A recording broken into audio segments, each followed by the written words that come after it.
There's a wonderful piece in here that I must share with you. It says, if this trend towards separation continues, the situation will become so terrible that men will end by exterminating each other. Instead of finding any joy or pleasure in being together, they will be overcome by such a sense of hostility at the sight of other human beings that they will massacre each other, just like that, for no reason. Can you imagine? This is why we are learning more and more how to love, help, and understand others so as to come closer and closer to the state of unity.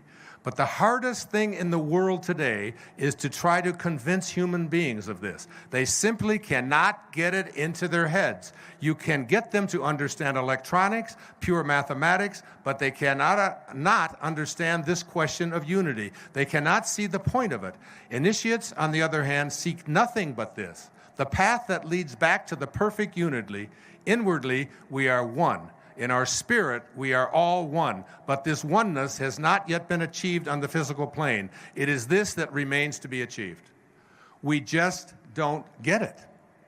We just don't get that there is a oneness. The Native Americans had it right. They said, no tree has branches so foolish as to fight among themselves. That we all originated in the same place. We return to the same place. What I have been learning the last 6 months, what I've been teaching, this higher self is one that teaches about serving, about giving, about reverence for all of life, about simplicity, about gentleness, about nonviolence.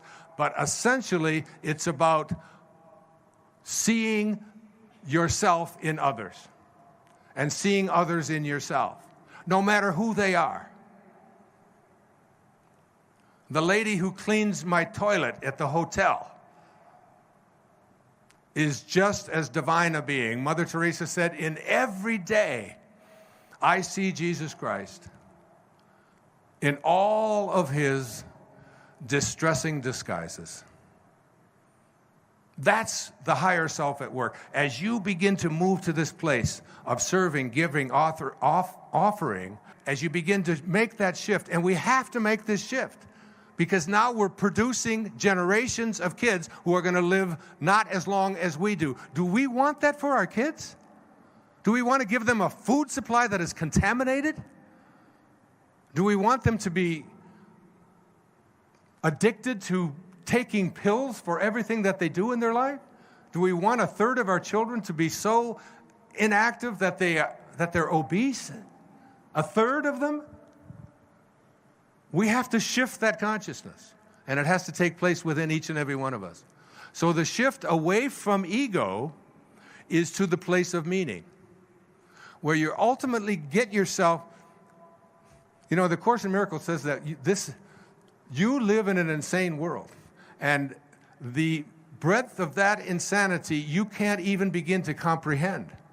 The only way that you can counteract it is by moving to that higher place within yourself, getting that current running between the highest place within you and the lowest place. There is no place that this Tao is not, that God is not. If there's no place that it is not, then it's in you. And if there's no place that it's not, it is also in everything that you perceive to be missing from your life. It's also in that. All you have to do is realign yourself in such a way that you do what Einstein said. He said, when they asked him about quantum physics, he said, it's of no interest to me whatsoever. It's just all details. He said, the only thing I want to do is to learn to think like God thinks. How does the source of all things, how does it think? It is only giving. It doesn't ask anything in return. Listen to the great Hafiz, the great Persian poet. Even after all this time, the sun never says to the earth, you owe me. Just think what a love like that can do. It lights up the whole world. That kind of a love. That kind of a shift to the highest place within you. You are God.